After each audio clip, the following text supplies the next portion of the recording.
And with that, note for the record, there's a copy of the Open Meetings Act here in the room somewhere.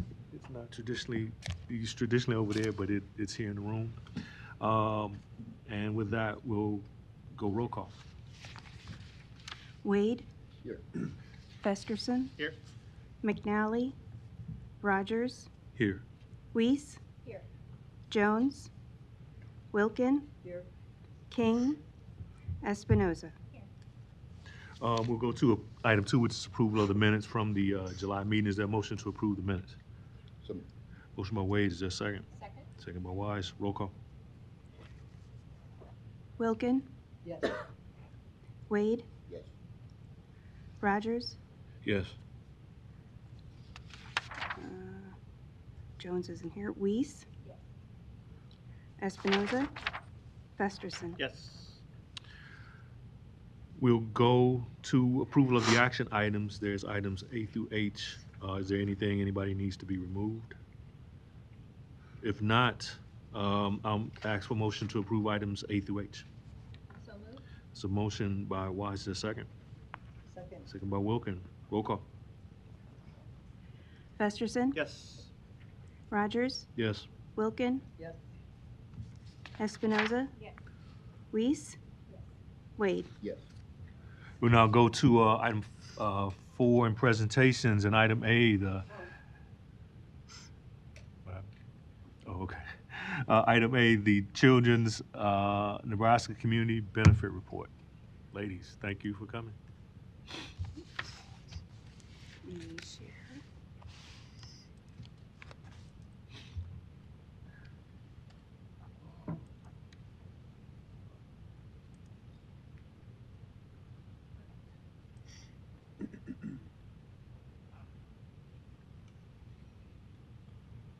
Sorry.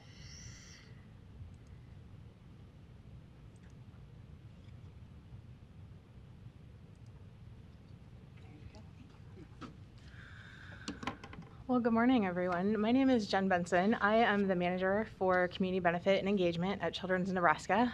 Joined with a few colleagues today.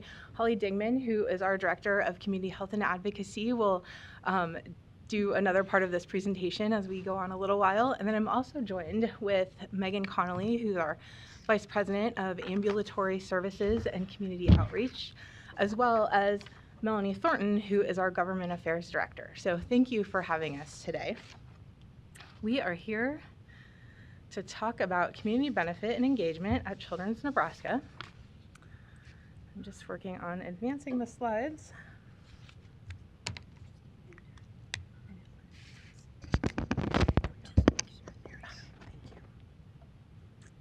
Okay, so we have a few things to share with you today. We'll start with sharing our 2024 community benefit expenses, which is our most recent report, as well as a few highlights for community engagement, some updates on our implementation strategy plan, and then an update from our Behavioral Health and Wellness Center.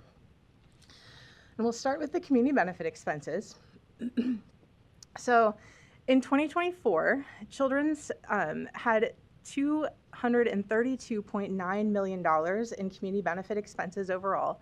That represents 33.9% of our operating expenses.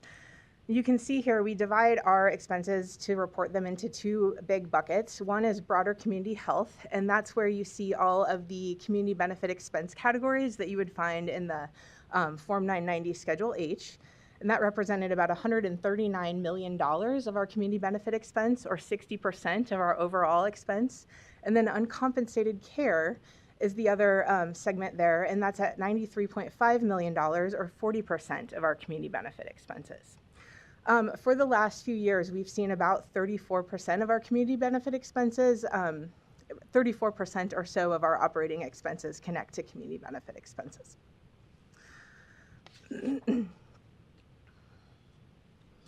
So we wanted to start the presentation with a few highlights in our work in community engagement. So we have a goal at Children's to really enhance children's presence in the community with a focus on improving child health. And we do that in two sections. For team members, we have activities like our Be Involved employee volunteer program, where last year we reported 3,800 hours of volunteer time in the community, which includes time that our team spends at camps, time that our team spends doing activities that they care about, that any sort of volunteer work that's related to children and families.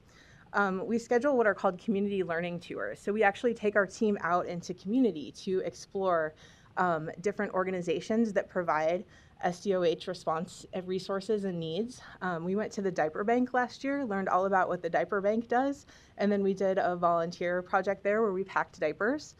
We did another community learning tour at the Stevens Center at the end of December, where we helped with their holiday gift distribution and took a tour of the Stevens Center to learn about the resources that they offer and how their work connects back to the work that we do at Children's.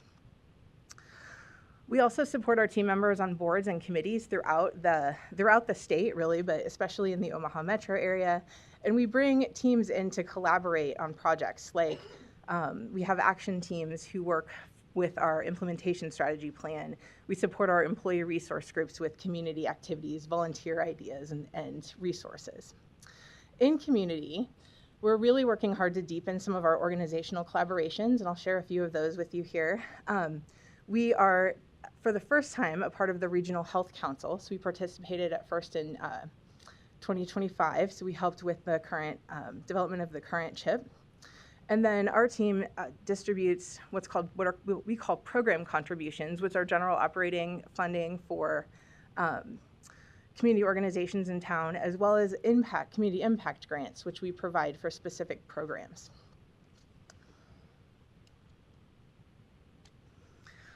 One of the projects we wanted to highlight here today is the Vision Mobile. And the Vision Mobile has been operating at Children's since 2018. We're celebrating 10,000 vision exams this year. It travels to various Omaha metro schools and surrounding communities. We do vision screening, and then we schedule time with school nurses to come out and do vision exams for kids who identify as needing an exam after they go through the screening process. And then we're also able to provide glasses for them for free if they need them. So since 2018, we've been able to provide more than 6,300 children free glasses through the program.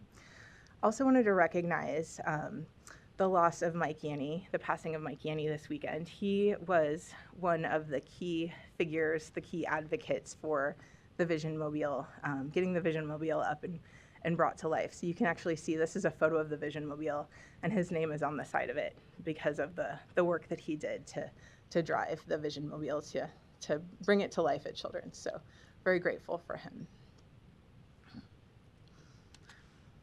The next project we want to highlight is the Creighton Child Safety Center. And this is a project that just opened in November 2025. It's a partnership between Children's Nebraska and the Creighton Institute for Population Health. The Safety Center is a place-based approach to injury prevention designed to bring resources, staffing, support, supplies to the community to the North Omaha community where families live, learn, and play. We have two priorities for year one, and that is to expand access to injury prevention education and equipment, and then to provide life-saving training to parents, caregivers, and youth through collaboration with community. They're focusing on three priority areas currently: safe sleep, safe home, and safe travel. So safe sleep meaning back is best, sleep sacks, education around why it's important for babies to sleep in their own cribs. Safe home, things like smoke detectors and fall prevention, and providing resources like outlet covers and things like that. And then safe travel, so all kinds of child passenger safety, car seats, and in the education around the various types of car seats, how long a child should be in the car are some of those initial focus areas.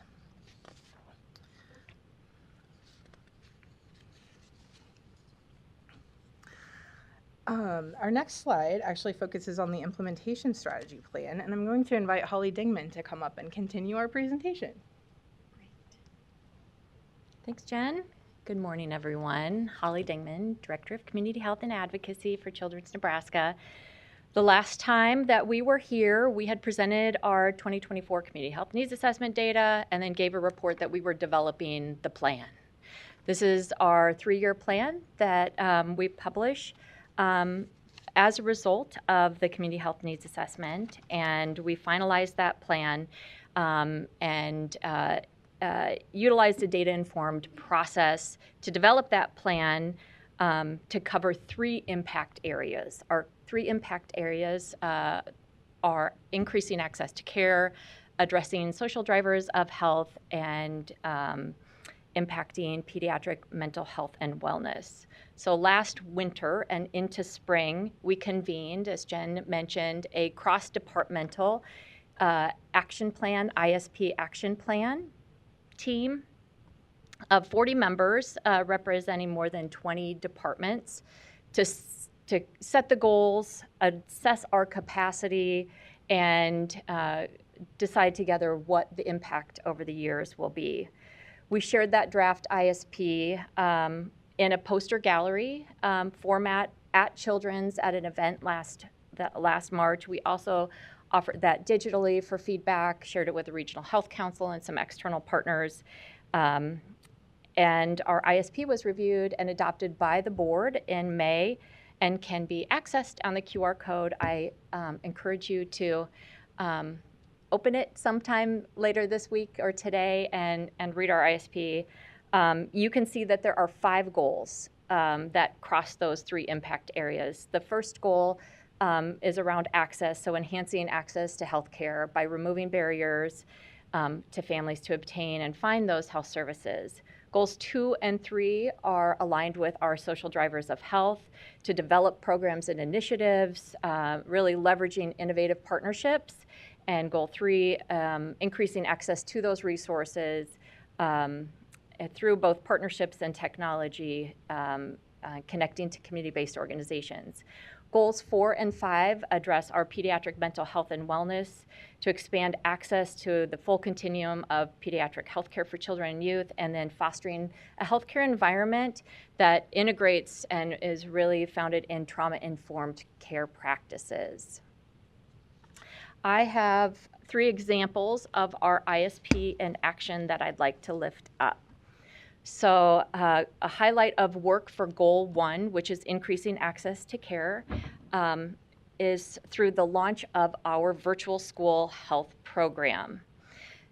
Children's is making it easier for children and families to get medical care through secure video visits using really cool high-def technology that we can see into the ears, listen to bowel sounds and heart sounds, magnify skin. So from stomach aches to minor injuries to behavioral health screenings, children can be evaluated at school. Parents can join that visit virtually from either work or home, and we can see that child, get them, prevent delays in care, and facilitate the return to the classroom. Our virtual school health program connects students to trusted pediatric nurse practitioners for diagnosis, treatment, and follow-up without leaving the school. Virtual school health is not a medical home, so it's really important to us to coordinate with those primary care providers for follow-up and to share visit information. This has been our pilot year. We launched in August, and we are currently serving 3 rural Nebraska school districts. Most of the visits are coming in for skin conditions and respiratory illnesses. We've recently added point of care testing, so students can be tested for strep, influenza A and B, and COVID. Currently, we are recruiting for next school year, and we are talking to urban and rural districts, both public and private, and we're excited to see this program grow. Goal 2 of our ISP highlight is through our innovative partnership with Healthy Housing to improve housing conditions for asthma patients.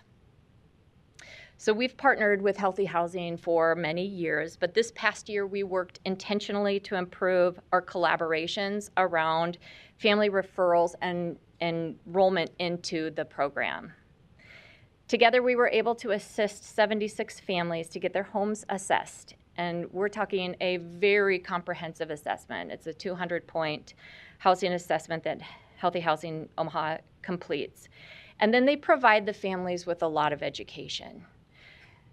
Along with the education comes recommendations for home improvements. The home remediations that were conducted averaged about 5,000 per house, consisted of large and small projects from window replacement, removing mold, radon systems, pest control, and again, providing lots of education. When parents and caregivers were asked about the impact that this program had on their child's health, they reported less asthma attacks, less visits to the ER, and decreased hospitalization. So in 2026, we will continue our partnership with Healthy Housing, which is now a program of Lutheran Family Services. So this program they're offering statewide, and we're excited about increasing that access.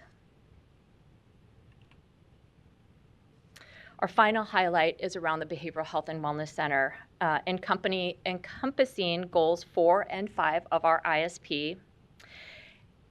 We're excited that the Behavioral Health and Wellness Center has opened on January 7th. In early planning stages, we recognized that stakeholder engagement was key to the center's success. So as we prepared to open, we reached out to partners across multiple sectors and began discussions around referral patterns, care gaps, and service coordination. To support that work, we offered tours all throughout December. Were any of you able to attend one of those tours? Very nice. We welcomed 1,600 community members through those tours, representing 90 different organizations across 10 sectors. And I have to recognize Jeannie for her efforts to really lead that effort to welcome those 1,600 community members in. And that outreach continues today. So you are probably wondering what the first month of the Behavioral Health and Wellness Center has been looking like. Well, we've been busy, very busy, and busier than we expected, which is really telling the story of need. We've seen 364 patients through our Crisis Assessment Center. 120 of those patients were cared for in our behavioral health inpatient unit. 200% higher than we anticipated after opening. We are seeing kiddos come from many communities around. So 112 different communities in Nebraska and Iowa have received services already at the center. I want to point out this photo here. It includes the 162 team members that are making the Behavioral Health and Wellness Center a success. That's the heart. You're looking at the heart. These team members were trained and onboarded in October with extensive trauma-informed care training embedded. To select this group, we had received 700 applications from 22 states. And we hired 186. So in addition to these 162, we hired additional team members and supports, ancillary services that these Behavioral Health and Wellness Center team members needed for support. I'd like to tell a patient story that I think really illustrates both the need and the impact that we're making in the community. So a teen arrived at our Crisis Assessment Center feeling really overwhelmed and not knowing where to turn. As he worked with our care team, he shared for the first time, "I don't feel alone." And he described the support and he described the support that he was receiving that he hadn't felt in a long time. During the visit, he opened up that his girlfriend also suffered from depression and didn't know where to turn for help. So with encouragement from the team, he asked if he could reach out to his girlfriend to reassure her that the center was a safe place, that where he felt cared for, and she could too. A few hours later, she walked in through the doors of the Behavioral Health and Wellness Center, was then admitted through the Crisis Assessment Center, and received the care that she needed. I think it's a great example that by meeting one young person in crisis with compassion and hope, we're able to reach another who may have otherwise not been seen. The Behavioral Health and Wellness Center, I think, also represents what is possible when healthcare organizations, philanthropy, government, community all align around a shared mission.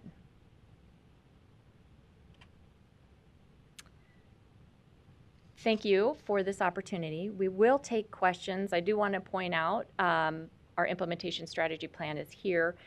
Our community impact report is almost hot off the press, but this is not ready for circulation, but you will get this soon. So we'll make sure we share that. Want to join me?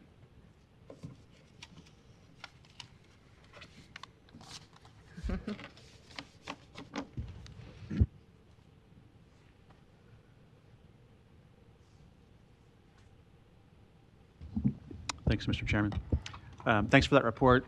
We, of course, as a board, get these updates from all systems, but yours is always interesting to hear because it is focused on children's, of course, and I appreciate hearing about your partnerships with our schools and all that you're doing to help our younger folks in the community.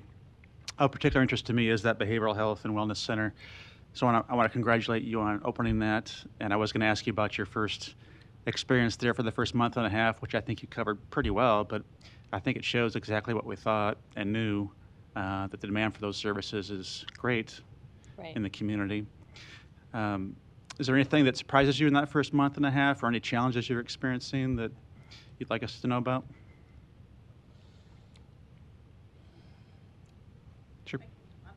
So thank you again for your time. Can My I, name can I is add a Megan thought on that while you ask, like, can I add a thought on his question? I'm sorry. I want to add a thought on Yeah. his question because when I went through it, the question I asked is like, did you say you're 200% over what you thought you had? Did I hear that right? For inpatient.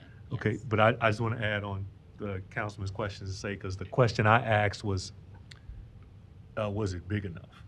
Hmm. And I'm wondering now, after your first month, do you still think it's big enough? And I was assured that, you went through the studies, you went through everything, but you 200% over. I'm wondering, are we underbuilt already? Yes. Okay, thank you for your questions both. So I'm Megan Connolly. I'm the Vice President of Ambulatory Services and Community Outreach. And so with our Behavioral Health Center, and Holly presented our numbers. And so to answer your questions, Mr. Rogers, yes, we were surprised by the amount that came in at that point. We are ready to take more patients.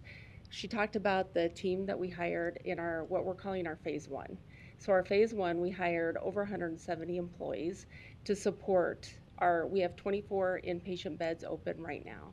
Those filled up by day 4, those filled up, those inpatient beds. Our crisis assessment center and the urgent care continued to have flow. So what we are seeing is that we have ramped up how fast we're going into phase 2. We expected to enter phase 2 probably around May-ish. We've already started now. So we are going to plan on opening our full 40 beds as soon as we have our additional team members hired and trained. Training is such an important part because it is something that takes a very specific skill set to take care of these kids. So once the phase 2 team members get trained, we'll be able to open our full capacity. So we'll be able to better judge at that point how things are going. So when Holly said that we were at that point of capacity, that was for our phase 1 and what we're seeing.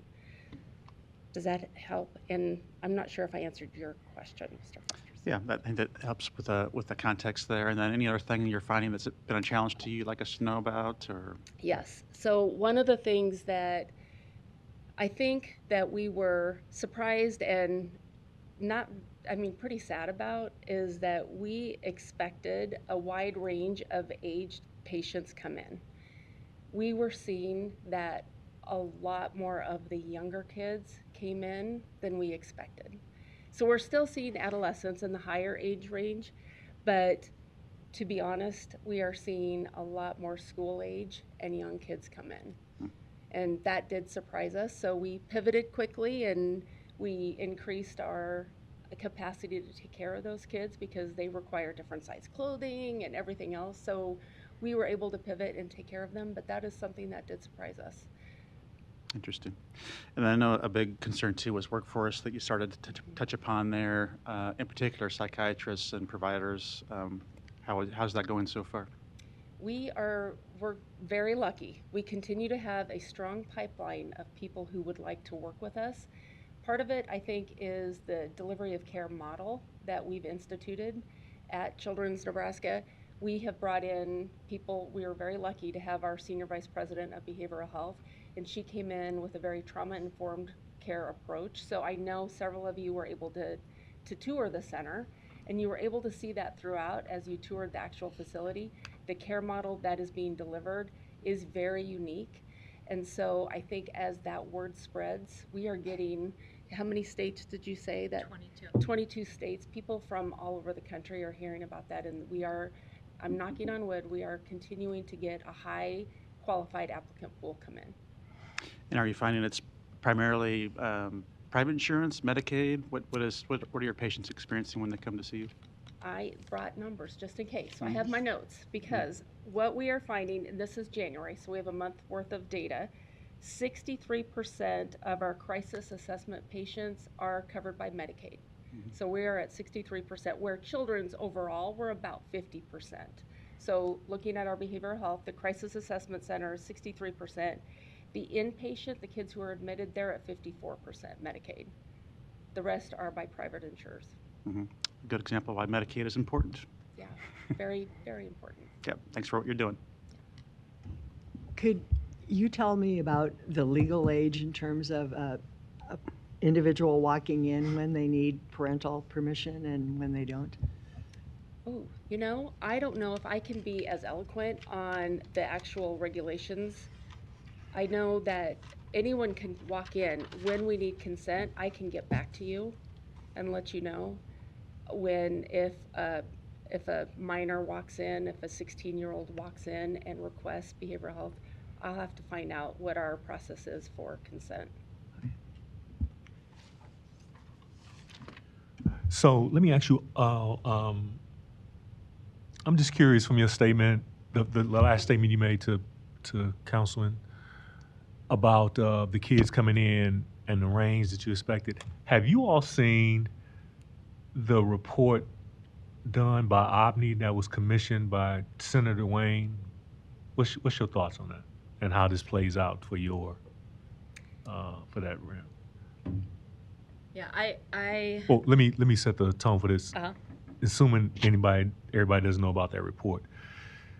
I think he took $500,000 of ARPA money and had someone come do a study, and he did the study in 6811011, probably 104, about the traumatic effects of being there and violence. So that's the tone for it. Did you give them that? Okay, okay, all right, okay.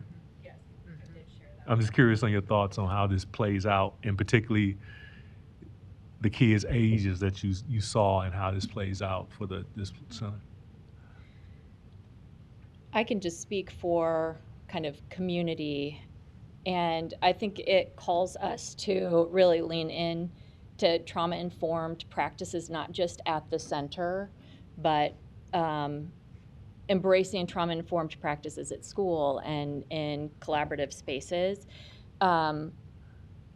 Really working with those community providers. The Behavioral Health and Wellness Center will see a lot of kids, but we can't see everyone. So it's, again, coordinating with the providers and having that trauma-informed practice really embraced across all systems. But that's a very significant report that points to really high need. Yeah. So I just want to make sure when you all use the term full continuum for goal 4, do you mean the wellness center is the kind of completion of the continuum? Or does that give you full breadth of, I'm trying to see what you all's definition of full continuum is when you say that. When we look at how we set our Behavioral Health and Wellness Center up, we have a primary care pediatric office in the side of that. And so we see mental health as health. So Okay. we want to make sure that we're integrating primary care and making it as normal as ever to get mental health. So we have our primary care office, then we have our crisis assessment center, which really is made up of two things. For those of you who haven't toured it, first is an urgent care. And we've said a few times, people can just walk in. They walk in and they just need care. And so we have an urgent care, it's basically a hallway where they get full assessment, and at that point, a decision is made and by a qualified therapist or someone licensed to deliver mental health care. They will do an assessment, get immediate intervention, and a decision will be made. Does that child, is that child safe to go home? Or do we need to help that child for a little bit more? So then they can go into what's called our crisis stabilization unit. In that unit, we can keep our kids for up to 24 hours. And so they get further intervention, further assessment, and in that setting with licensed therapists, we decide, is that child okay to go home with a safety plan, or do we need to admit the child for further care? So then they will go up to the inpatient area if needed, or they will go home with a safety plan. So if they go up to inpatient, we treat them for as long as they need, and upon dismissal, we either have them go multiple ways to complete that continuum. They can go to outpatient care, or we have partial hospitalization. And so they can participate in our partial hospitalization program, which we have 31 patients currently, or at the end of January. We have 31 patients in our partial hospitalization unit, and to complete that continuum. When they are able to be then dismissed from that program, then we will hand off either to their primary care provider or to another community therapist if they are not with Children's. So we're very, very cognizant on how important warm handoffs are. And so we will make sure the child from the beginning all the way till they process through and make sure they get the care they need will be complete. So the virtual school health center that's piloted in rural right now, Correct. it could probably go urban too. What's your plans for the urban districts? Because We when you're would saying love- it's doing work with attendance, I'm curious Right. on what your plan is with it. Right. We are open and actively recruiting. So if you have a school district, or you know of a school leader that you would like to introduce us to and bridge that conversation, we would love it. We are open for working with urban and rural districts. I do. I We will. have been Great. in talk with Omaha Public School. We've been in talk with schools, and I think that between the principals, the school health team members, they're just looking at what they can help or bring into their school and provide for those students. But we're here, and we'll continue to be here for them. Will you go through yourself, or will you go through the school-based health clinics that they have? It won't be through the school-based health center unless they would request that, but we know that they are getting very good care in those areas. And so they already have advanced practice providers seeing kids. So those aren't schools that we would go in unless we were asked. Okay. But I mean, okay. But no more. Okay. I think just to piggyback off of that question, offering, I mean, it looks like when we look at primary care for children, there's definitely a desert in North and South Omaha. And so looking at schools, particularly OPS, that does not have a school-based health center offering there would be a good place to start. Just because, yeah, there's not a lot east of 72nd, north and south. Awesome presentation. Thank you so much for the information.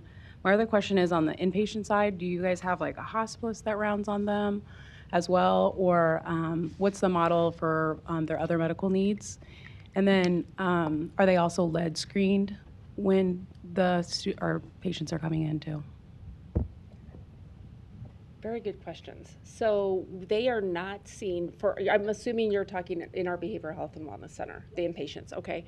So our hospitalist service does not round over there, but we have a process in place that if there is a medical need that arises once they are admitted, then we have either our adolescent medicine, our primary care providers, or if needed, we have a safe transport vehicle, and we will, because it's across the parking lot, if you haven't seen it. The hospital is, in one place. The behavioral health center is on our property. It's just not connected by a tunnel. So we have a safe vehicle that we will bring them over to the hospital to be seen if they need that level of care. Otherwise, our adolescent medicine providers or primary care providers will see them. And we have had to transfer kids back and forth. Are you seeing any evidence of the role of social media related to mental health and behavioral health and crisis? I am not qualified to give you an answer that is not opinion-based. And so I can get more information from either our lead psychiatrist or our senior vice president of behavioral health, who is actually a therapist. I can't give that to you, but I can get it for you. I have an opinion. Well, I don't have any problem with you giving me your opinion, unless you don't want to. You qualified, it is your opinion, you go and give it. So, yeah. My opinion is yes, but that is truly just my opinion. I think that the stories that we hear from our teens especially, and even our younger kids, it really hurts the heart to hear some of the stories. Thank you again for your presentation. It's always wonderful to see all the services and everything that you provide for our community, for our littles especially. Two questions in regards to your virtual school health program. I second with Dr. Jones is that we much need those services in South Omaha and North Omaha and those schools that don't have school-based clinics. But I would like to get more information in regards to parent consent. How does that work? And then also, is there a cost attached to that virtual care visit? Really good questions. So our consent process has parent consent, a health history, and an authorization to release information. Those are circulated by the school district and gathered from parents before a visit is put into place. But we've got a process where we can receive those forms and then schedule right away. So it is essentially urgent care kind of turnaround of first come, first serve. The second question. The cost. Oh, the cost. If someone's yes. Underinsured or right. uninsured. So we contract with the district. We offer a couple of different models for the district to bring virtual school health program. One that is a contracted service, and then one that is an fee for service, so does utilize the student's insurance. There are pros and cons. We've had, in our small pilot, we have schools that have utilized both. So it's kind of let's design it for what works for that particular district. Thank you. One last respectful request. A year from now, when you come back and report, will you be able to identify population according to zip code, please, for Douglas County in terms of where these individuals reside? For the behavioral health piece? All of it, yeah. Oh, for all of it, absolutely. Okay, let me, you mentioned, I can't remember exactly, but basically in some extent you talked about some of the things you're collecting. What's your feedback loop from the data you're collecting and seeing to where it feeds back up to the policy realm? What's your plan on that? Will it feed back, for instance, does some of this come back to the health department to feed into the community health needs assessment? Are you feeding this back up to the state? Are you feeding the stuff you're gathering? What's the feedback loop to try to see where the canary is in the coal mine? That is a good question. So if I'm interpreting your question correctly, so we do actually a few things.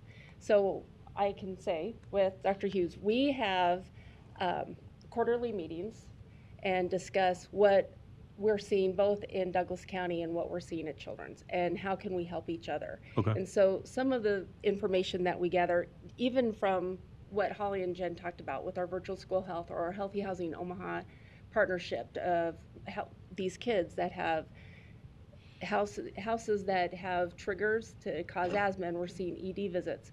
So that is one thing I can talk to Douglas County about and see how we can help each other. We have an immunization advocacy committee at Children's, and we have a member from the health department who sits on that because we can't do that by ourselves.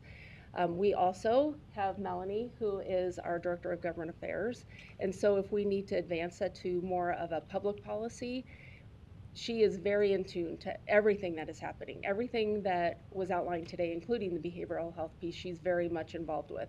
She understands what we're seeing, what challenges we're having, what barriers are there, and who can we partner with so we can help the kids. Because really, when it comes down to it, that's all we're trying to do is help these kids. Did I answer your question? Yeah, I mean, it's, after 1 month, it's still developing, but I'm just curious if you gave any thought to it. No, I said I didn't expect the answer, but I'm just curious where your thought is after 1 month. But that's good. I see. Yeah. At least I know where to think about it next year when you all come. Or I know what questions to ask if you all are meeting quarterly. Okay. You got a question? Can I ask? Go for it. I have a bunch of questions, but I'm going to leave several of them for when we meet next month, if that's okay, Megan. One question I have around healthy housing: have you provided any assistance with lead mitigation or remediation, so windows, paint, that sort of thing, in the home? And the reason that I'm asking that is because I don't know how public this is, so I hope I don't get in trouble, but I know that the city was not re-awarded the HUD grant that they have had for many years, that they've typically used for that kind of work. So typically when we have a kiddo who tests, high for lead and they're undergoing treatment and we go out and we do an assessment in the home, certain individuals may qualify for this assistance through the city. And unfortunately, after 2026, that assistance, it sounds like, may not be there anymore. So I didn't know if you were currently doing anything in healthy homes around that, or if that is something that would be of interest in the future.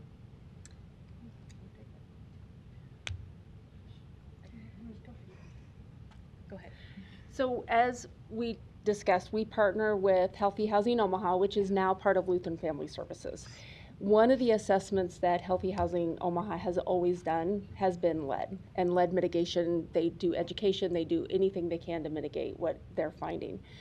Lutheran Family Services, when they took over that organization, they kept that commitment.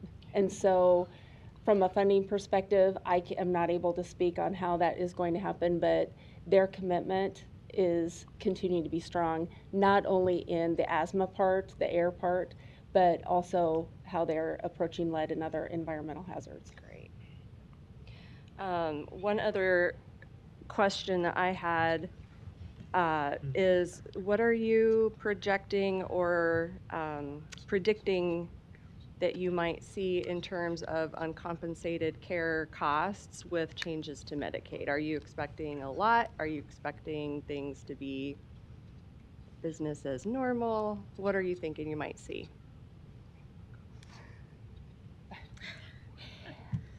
We are watching that very closely, and we are working with our policymakers to make sure they understand what decisions that are being made right now because of not what only was passed with HR 1, with what's going on with Medicaid, but also what our own state has proposed. So we're just working to make sure they're educated and they understand what their decisions how they will impact babies and children. That's really what our voice is representing, are the babies and children.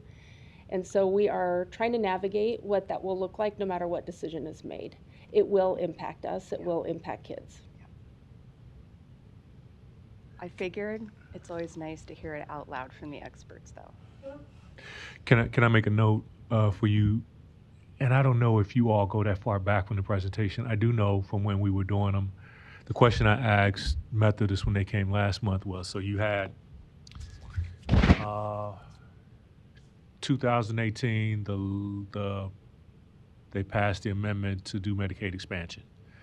Then we had the growth, you had COVID, and then things got adjusted. Now you're back there. Can you all make a note of what is the? I'm trying to measure what gains we will lose by the passage of HR 1 compared to. I'm trying to see if these numbers look like they did in 2017 before we passed Medicaid expansion and where that loss is. If you all can keep track of that, I appreciate that.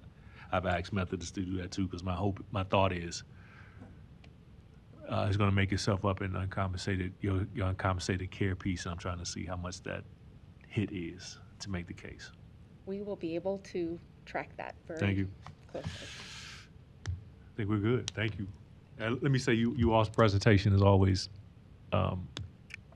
not entertaining. It's informative. I don't know sometimes if it's scary, but it's always good. Appreciate it. And I appreciate your attention to it. Thank you for your time. Thank you. It's always fun to present, so thank you for your time, everybody.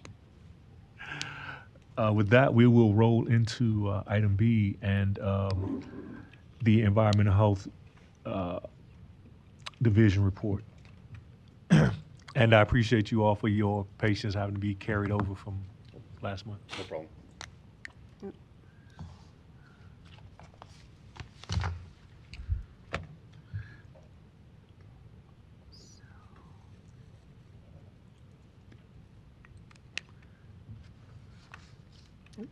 Hang on. There we go.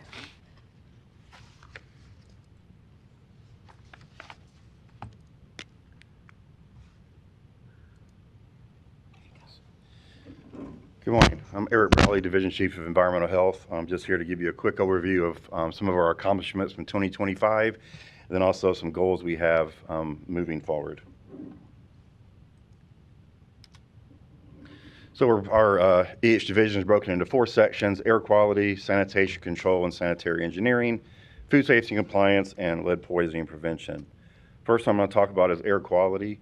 This picture here is what we call our in-core site. This is our main air quality site. Pretty much every single monitor we have throughout the city, we have one here at our main site. So the programs we have, you see here the map of our locations. At the very top is Blair, then you have Ralston and Bellevue at the bottom. Those are both PM 2.5 monitors. The red is North Omaha, where we have, see, that's ozone and SO2. The pink is Creighton, and that's a PM 10 monitor. The yellow is off Dodge Street, and that is a carbon monoxide monitor. Then the green is our in-core site, which I showed you before, which has all of these different monitors. Then our staff also does response to indoor air quality and mold complaints. So some things we did this past year, we were able to purchase an ozone primary standard through our EPA state funding. Because that funding has basically been flat the last decade or more, we went out and got a grant of $42,000 from Sherwood Foundation and purchased another ozone primary standard and a trace level carbon monoxide analyzer to replace some of the ones. Typically our staff have to take old ones, get pieces out of that, and put in the newer ones to kind of keep them working. So we were able to purchase some of that. We did have air quality exceedances this year for the PM 2.5 and one for the 8-hour ozone, and that was due to the Canadian wildfires. For this year, because Omaha Metro did pass 1 million people last year, we are now required by federal law to an additional monitoring site, which will be somewhere along I-80. We're currently working with the state to figure out the exact location, funding, and exactly what type of equipment we're going to need there. We're also working with, or in discussion with North Omaha Power Plant. Y'all have heard about that, what's been going up there. For maybe they will purchase 1 or 2 PM 2.5 monitors and provide us funding to kind of maintain that and track the data as we move forward with the power plant. And we also want to meet with MAPA to discuss some possible collaborations. In the past, they would give us some funding. We'd go out to schools and educate the students on air quality. So we want to approach that and then also see what other opportunities we can get through MAPA. Then sanitation control and sanitary engineering, you can see by this picture, this staff handles quite a bit. We inspect and permit commercial swimming pools, permit residential swimming pools, inspect and permit drinking and geothermal wells, permit and inspect septic systems, conduct environmental assessments when the requests come in, respond to nuisance and pest control complaints, handle domestic animals, which is basically bees and backyard chickens, and then we also do mosquito and tick surveillance. So some of our accomplishments this past year, we had no drownings or near drownings in any of our pools, whether commercial or residential. Conducted almost 700 pool inspections for commercial ones and reviewed over 300 plans for residential pool construction. Addressed 660 complaints and conducted almost 170 environmental assessments. We also inspected 28 wells and 93 septic systems that were installed throughout the county. Our revised residential pool and livestock ordinances were approved. We only had one positive West Nile virus mosquito pool this year, which was very good. We were actually able to finalize our registration of our drone with the FAA, and we actually offered mosquito wipes containing DEET in our vending machines, which is very popular. We actually sold out probably with about 2 months left, or didn't sell out, but we ran out with about 2 months left in the mosquito season. Things we want to do this year, we're currently working with Douglas County Environmental Services to update the county's residential pool ordinance to match the one that the city just passed. We're also looking at updating our commercial pool, septic system, and nuisance ordinances. I say possibly on nuisance because we do part of that and the city does another part, so we want to reach out to them to try to figure out if this is a good time for them to review it all at once.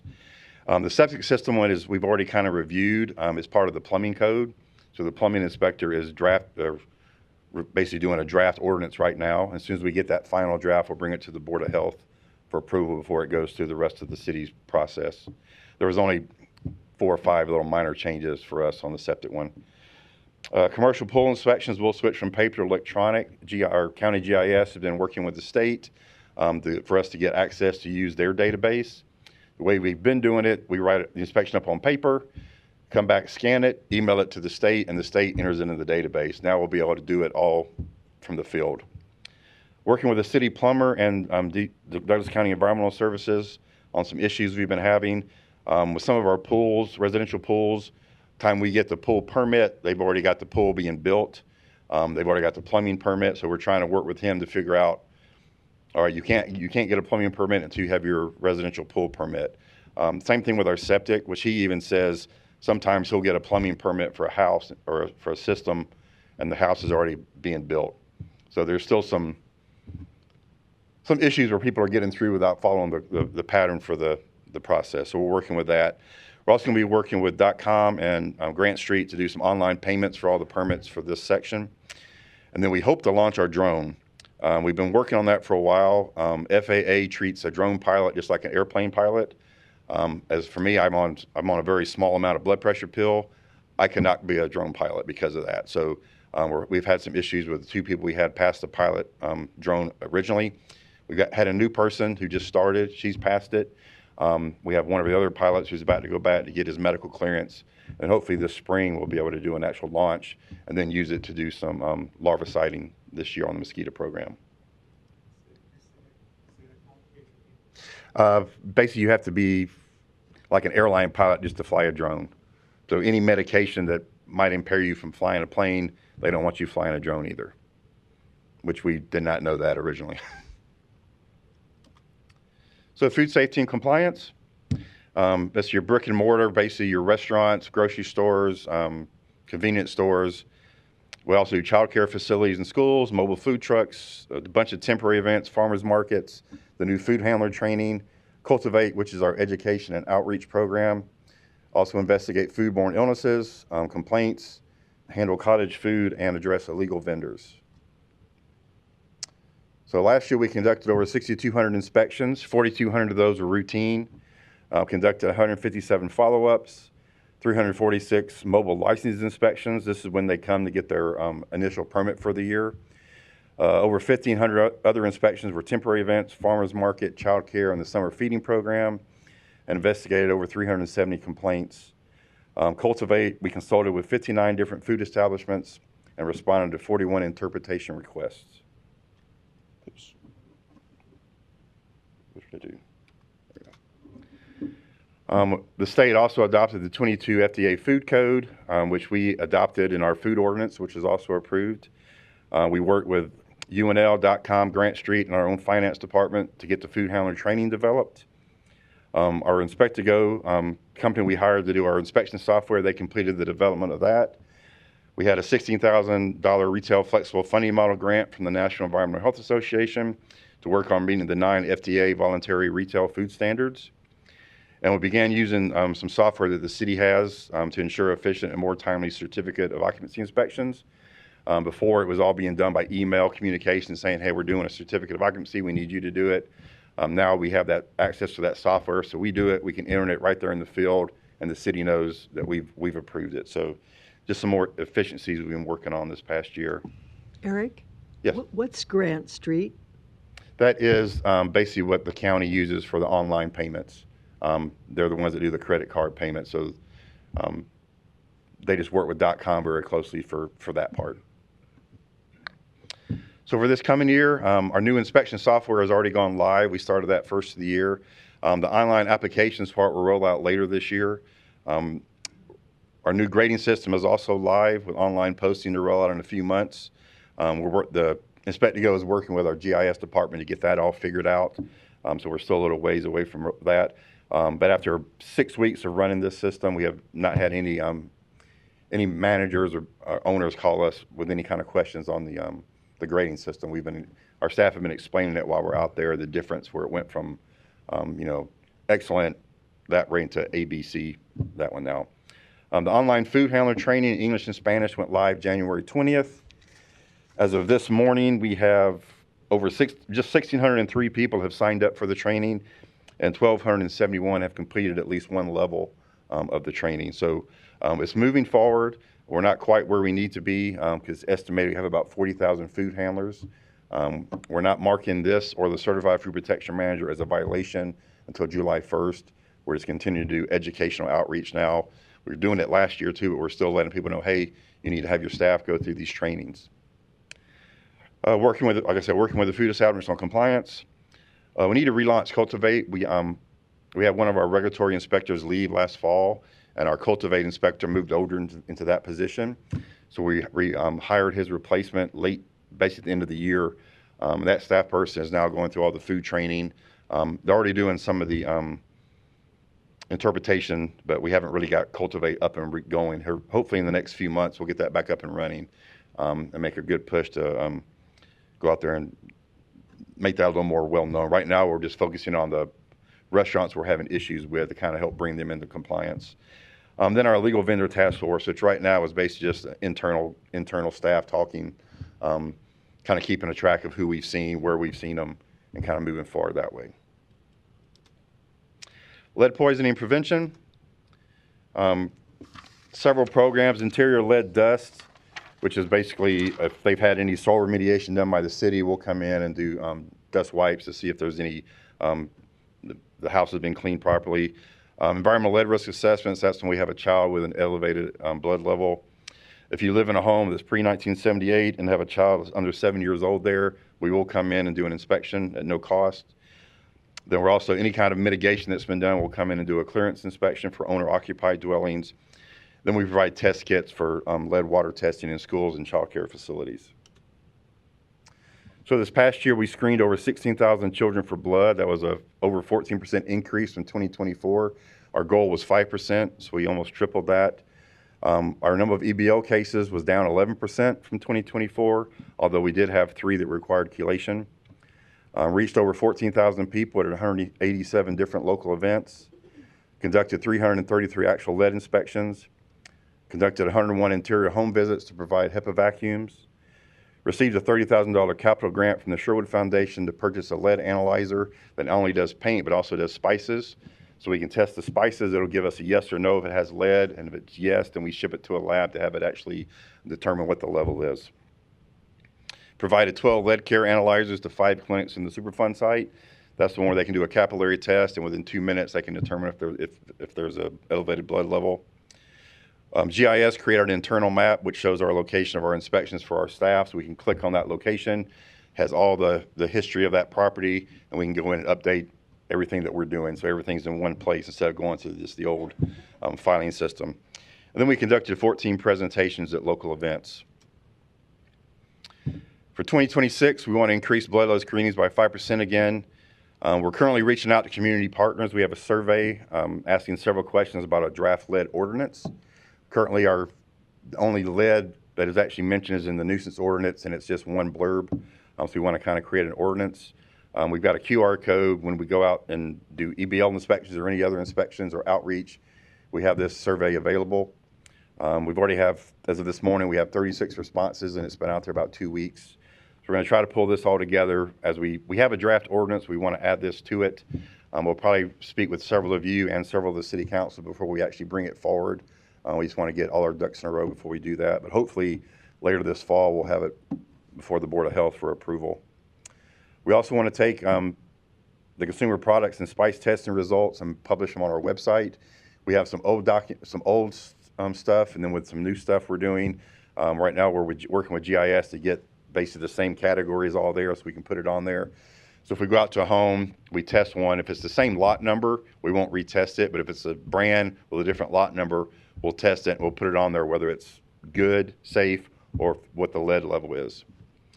Our advertising campaign will begin in the spring and summer, like always. And we're also looking at purchasing lead analyzers instead of leasing them. Well, we were waiting on EPA final approval, but we may reach out to Sherwood when their capital grant opens up. Currently, what we pay for a 9-month lease on a lead analyzer is what it costs to purchase one. So we're looking at replacing the three we have and releasing and just purchase them. And then telling our story, last year we did several presentations across Nebraska, North Dakota, NACCHO's annual conference. And this year we have even more scheduled. We have one abstract that will be on the Nebraska Public Health Conference coming up in March. We submitted abstracts to the National Lead and Healthy Homes Conference, the Council of State and the Territorial Epidemiologist Conference, one to NACCHO. We submitted 6 abstracts to NEHA, which is going to be in Kansas City this year. 3 were accepted and 3 were placed on a wait list based on the issues we're having with the federal level and having them get an approval to travel.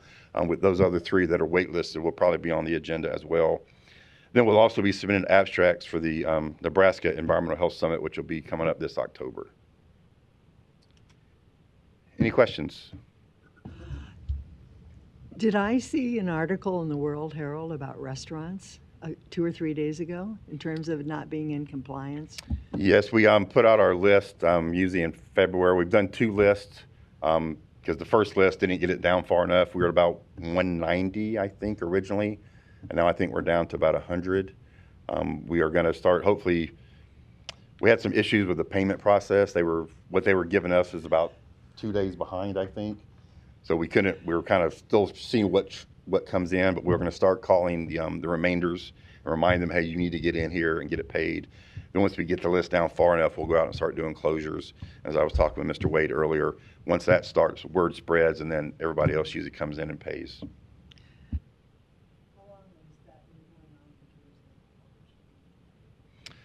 In the past, the media actually reached out to us and wanted that list. Last year and this year, they didn't ask. We actually had to do a press release. And I think Omaha Scanner picked it up first, and then the Herald picked it up after that. And I think one of the stations picked it up on one point, but hasn't really got the big press push as we wanted.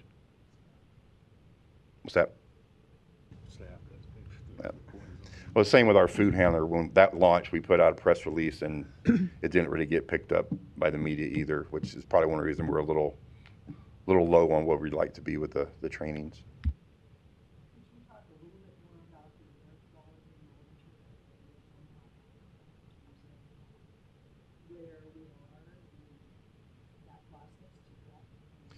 I think it's still early discussions, trying to figure out. We did reach out.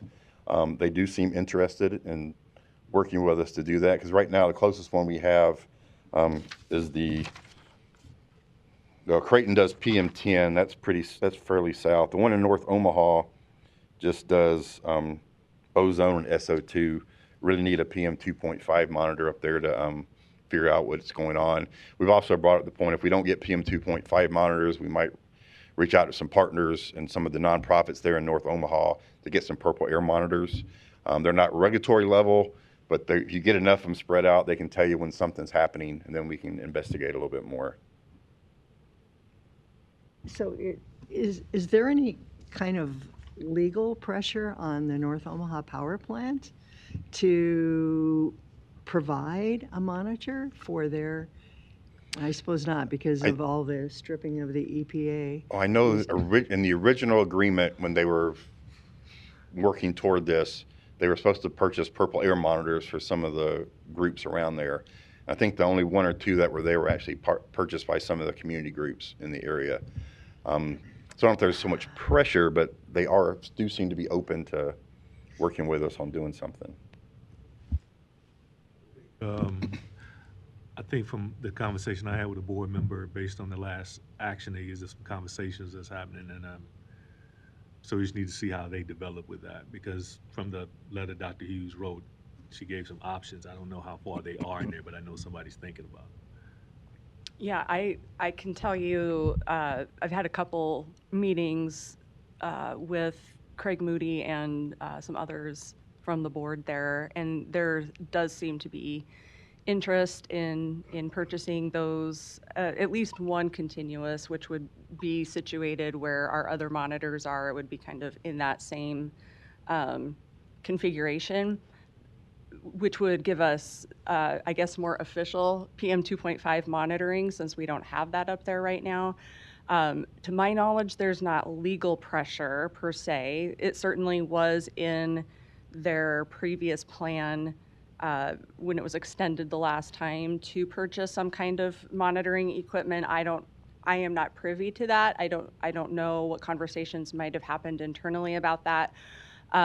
It didn't happen, and so now we are looking at hopefully being able to do that, and also perhaps get a little bit of funding as well for monitoring, because currently our staffing is at capacity. So we would need a little bit of extra manpower in order to adequately make sure that we're keeping an eye on that. There are some other things that we're talking about, which I can update you on during my update if you'd like, but yeah. One final question. What would the cost of a monitor be for Omaha Power Plant to put the kind of monitor you would like to see? It's not that much. That I'm not. Russ, are you on the call by any chance? He might know better, but I might think- be able to find it. yeah, I think it's probably 40. Yeah. Can you hear me? Yep. I think our proposal to OPPD was around a couple $100,000. That was for one PM 2.5 continuous monitor, which usually cost around 30 to 40,000, and then 2 or 3 purple airs on the other side of OPPD, plus staff to run it for a couple of years. Thanks, Russ. Thanks, Russ. And then just one follow-up on that too. A PM 2.5, what does that do as opposed to a purple monitor? The PM 2.5 is just more specific. It's more of a regulatory level. They monitor the same thing, the PM 2.5, but the purple air is just more citizen science.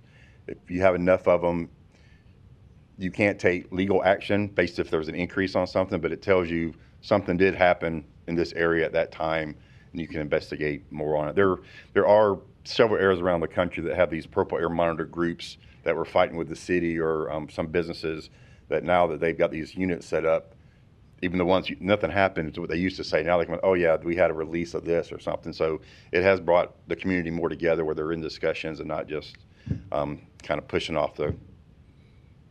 And the PM 2.5 is the small particulates. So those are what we typically would worry about with emissions from burning coal.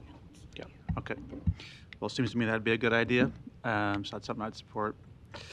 And then thank you for your updates on the ordinances too. I think the communication between city and county has improved, it seems to me, over the last couple of years even. And we've seen some good results with the food and restaurant ordinance and livestock and pool updates. And now we look forward to hearing more about the plumbing and lead concepts too. Thanks. And then we do have a update from our finance here. We're down to 40 unpaid now. This could be less once we get the update from the treasurer for today. So we do have it down to get it where it's more manageable.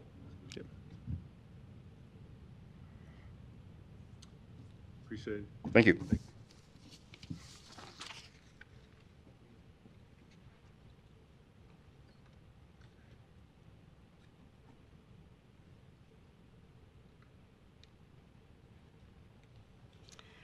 Good morning.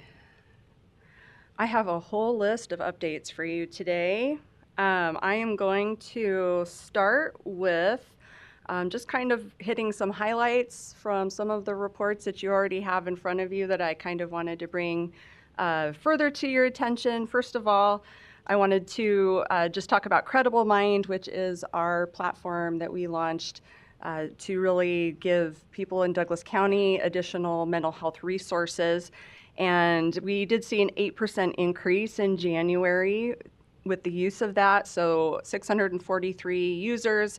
The most popular topic continues to be around anxiety, although we did see also a number of people who interacted with information around cognitive behavioral therapy. So hopefully that indicates that that is an interest that perhaps people are starting to explore. And if they need more assistance, they're hopefully finding the resources that they need to help that happen. About 18.5% of our users in January also utilized the user resources page. So hopefully people are looking for and finding the resources that they need for their mental health here in Douglas County. I also just wanted to put out there that I agree that the relationship with the city has certainly improved in the last couple of years. In fact, at my last monthly one-on-one meeting with the mayor, we recorded a TikTok to promote Credible Mind. So that should be posting to TikTok sometime soon. And so that was a lot of fun, and I think is a great way to really show that there's just broad support for people taking care of their mental health and this resource that's out there. We're getting 2 more vending machines. Those have been so popular, and the great news is we're getting those 2 vending machines at the same cost that we're already paying for the 5 we have out there, so no increase in that contract. And so those machines hopefully will be coming in the next month or so, and we're currently looking for the right places for those vending machines to sit. So we're really looking forward to that, and I have to just shout out to Leah Casanave for all of her innovative work on that and getting resources out, and really to the rest of the department for having some great ideas for things to put in those machines. We, of course, have condoms, we have naloxone, we have wound kits, we have things like that, but we're also adding, like last summer we had the mosquito wipes. We're talking about having sunscreen available potentially for the summertime, and also making some cold weather gear potentially accessible for those who might be out in the elements and need that. So we'll see what happens. It seems to just kind of grow and become this wonderful thing, and I know it has also spurred interest in other jurisdictions. So great work on that, Dr. Casanave, and also the work with NACHO, who is promoting kind of Credible Mind and the vending machines. These are all Leah things that she's been doing. So good job. Fantastic. I love seeing just the increase in ability to reach our community. I did want to throw out a celebration note. One of our air quality specialists, Neil Nagowski, was able to earn his REHS certification in January, which is a big deal. We give our environmental health specialists 2 years from the time they start employment with us to earn that certification. It is not a requirement at the state level anymore, but it is something that we continue to require for our environmental health specialist position, so we're really proud of him for getting there. Yes, we talked about the permit fee non-payment list coming out. This is a mid-February thing every single year.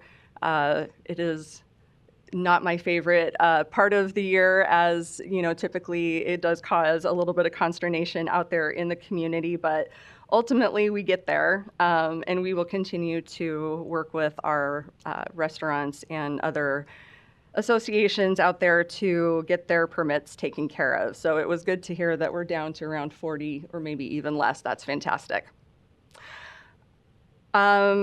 Speaking back to the lead conversation that we had a little bit with Children's, there does seem to be some community interest in reestablishing the Omaha Lead Coalition, which I think was in existence pre-COVID. I was not here when that coalition existed, and it was, I think, pretty specific to perhaps neighborhoods in North Omaha and or the Superfund site. It was, I think, a pretty popular group, and it really was a citizen or community oversight and coalition that basically watched what was happening in terms of cleanup and how to help the community around the lead situation in the Superfund site. And so it's exciting to hear that there is maybe some community interest in getting that started again. I believe Brenda Council was the one who headed it before. I know that she was in conversations about this as well, and so I think she probably would be someone who was in leadership in that kind of a coalition again. Again, these are really early conversations, but we are excited to hear that there is more community interest in doing that again. And we also do, I believe that Eric mentioned this, but I just wanted to promote again that lead poisoning prevention opinion survey is out there in the community. It's going to stay open through, I think, May, and that is really going to help us to better write and flesh out that ordinance that we need to update on the city code. And so certainly keep that in mind. If you can promote it to others, we want to hear from the community so that we can do a good job serving the community with how that ordinance turns out. We are continuing to take calls, educate, and monitor for measles. Luckily, we have not had any measles cases here in the Omaha Metro just yet. Last month, there were 4 cases in the Columbus area. They were all within a single family. There was also a case in Lincoln recently. Again, we have not had any here yet, but we definitely are continuing to have those conversations pretty much daily with providers in the community who have that on their differential or have a suspicion with a rash illness in a kiddo. And so we're continuing to have those conversations. And of course, if we have a case, y'all will be the second to know because we'll be the first to know. But I will make sure that we let you know right away if that does happen. I do feel like the department is well prepared if and when that does happen. We've been actually talking about and preparing for it with our incident management team for over a year now. So I feel like we are in a pretty decent place. If it does happen, when it does happen here, we'll be able to respond pretty quickly to that. I wanted to also let you know that we were able to hire a FEMA nurse. This is really exciting because at times we have had that position stay open for a very long time, upwards of a year or two. And so we were able to offer that last week, and that individual did accept. I've been assisting FEMA by providing some case abstractions so that we can continue having our FEMA team meetings and keeping that process moving, knowing that that is something that is of utmost importance to our community.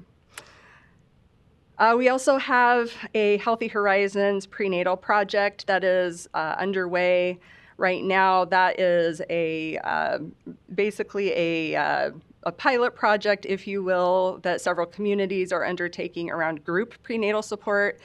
And we are working with UNMC on what that's going to look like here in Douglas County. We're not exactly sure yet. Everyone's adapting a little bit differently to their communities, but we are working with them on our policy components, the statement of work, and all of that. So more to come on that.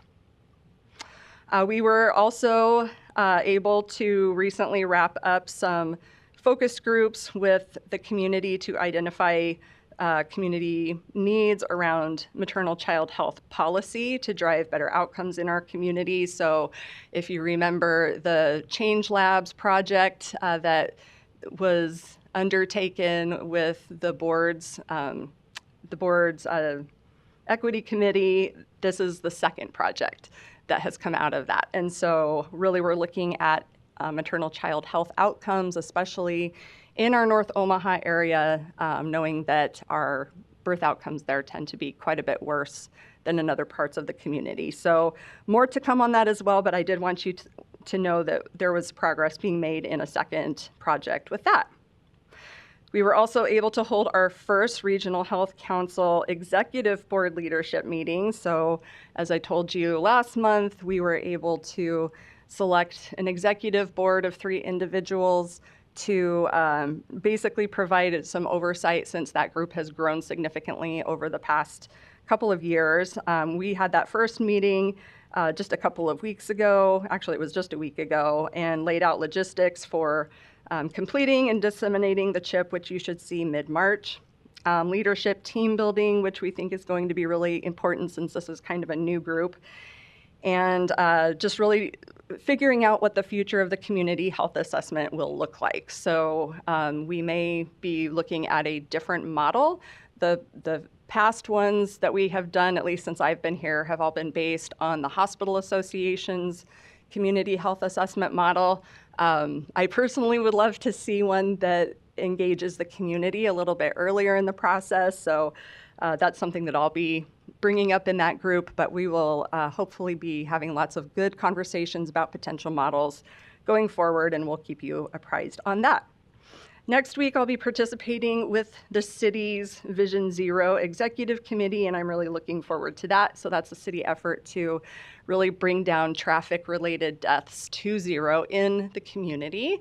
And I think that aligns really well with one of our community health improvement plan priorities, which is around transportation. Part of that is because we want people to have transportation to access the things that they need, but we want that to happen in a safe way. So that safety component is just extremely important, so I'm really looking forward to that. I also wanted to just quickly give you an update on the Rural Health Transformation Grant. You've probably heard a lot, seen maybe some stories about this in the news. There is a tranche of funding that is coming to the public health departments in Nebraska. We have submitted for 10 community health workers and a coordinator to kind of oversee the work of those community health workers.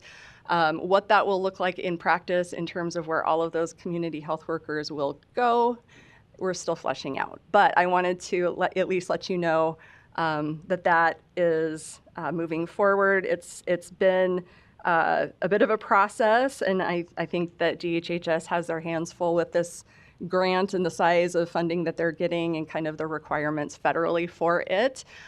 If you are interested, Nebraska Public Media actually put out a pretty decent story that outlines where all of the funding for the Regional Health Transformation Program is going.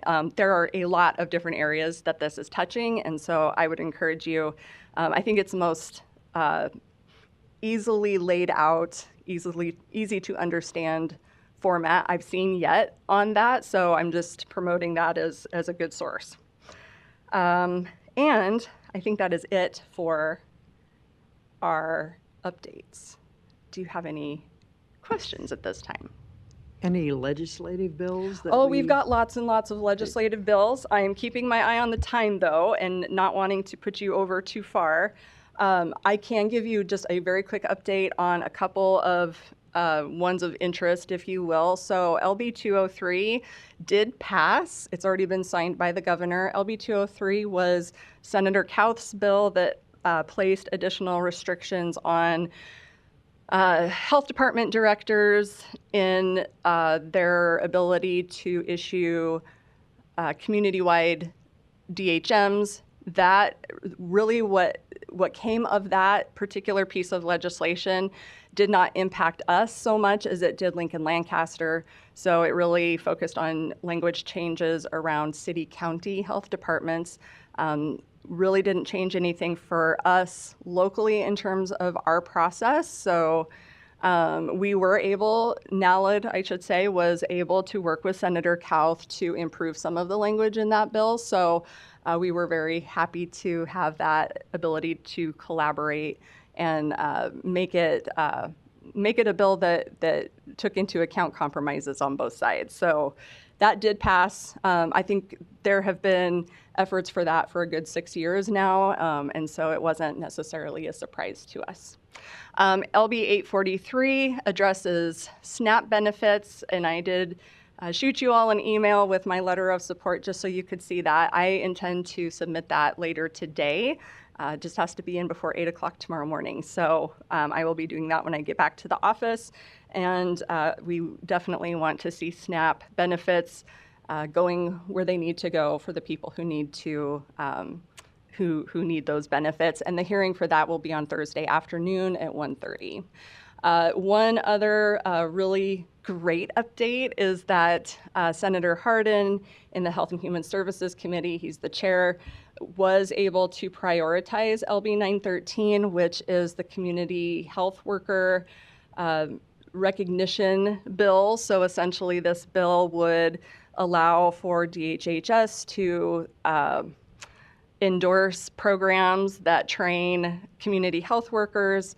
And with that, with community health workers coming out of a program that has that endorsement, they would basically have the standard training necessary for Medicaid and others to be comfortable being billed for those hours for if a clinic or an organization is using a community health worker in a clinical setting, basically you can bill for the time for that community health worker just like you would nurses and doctors and things like that. And so that will be very important for sustainability, and we're very grateful to Senator Hardin for his work in supporting us in that bill and for also prioritizing it, which was a wonderful surprise for us. That one, I am not sure off the top of my head when, let me see if I can tell you. Okay. So it's in, I believe it's in committee now, but it will be advancing. So that's excellent, excellent news. We're very excited about that. So far, we haven't had major funding concerns this time around. There are some bills that do impact the healthcare cash fund that we're keeping an eye on. There's some bills that impact other fundings that are kind of ancillary to us. That we're keeping an eye on just for the health systems on the whole. But other than that, we expected to see vaccine bills, didn't see any vaccine bills this session, so we're really happy about that. Hearings will go through February 27th, and then it's just doing the work of getting legislation passed after that in this short session. All right. Just want to follow up on the Rural Health Transformation Fund. When do you expect you'll have an answer on the grant application, and then would that be for the 5 years? It is, and I don't know that for sure. Do we know when we're going to hear? We don't know when we're going to hear. Hopefully soon. There's a meeting. Yeah, there is a kickoff after this meeting, so my hope is that we'll know more after that meeting. So the state actually got more funding than what they applied for, and that required them to have to go back and kind of redo their budgets and narratives, which required the rest of us to go back and redo some of our budgets and narratives. So the process hasn't been extremely linear. There've been a lot of things that we've kind of had to go back and forth on, but I think we'll know for sure shortly. Okay, thanks. Yeah. Any other questions? No? I've got a All right. Jones. Oh, you got one more? Okay. Sorry, one more. Just because of the timing on the Medicaid work requirements, does the county offer any resources for folks, or are the community health workers helping community members with this process? That's a good question. What would you have to say about that, Dr. Casanave? So certainly we want to be able to assist people, especially given that and the need to recertify more frequently. And there is a bill before the legislature right now that would basically take away the recertification. You wouldn't be able to certify any more frequently than what the federal requirements are, so that would be good. However, helping people through that process, I think, is going to be really important. So we have two of our community health workers that are able to kind of assist with that. We've had, out of our 4 that we've had for community health workers, there just were some concerns for the requirements on our staff of what might be needed. But currently we just have the 2 that have kind of been assisting where they can, primarily within our refugee population as well.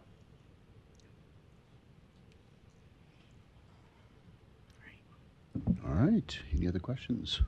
All right. Well, thank you for your All right. report. Thank you all. So item 6, is there any other questions on the department reports that were submitted? All right, seeing none. So the next board meeting is going to be on Wednesday, March 18th.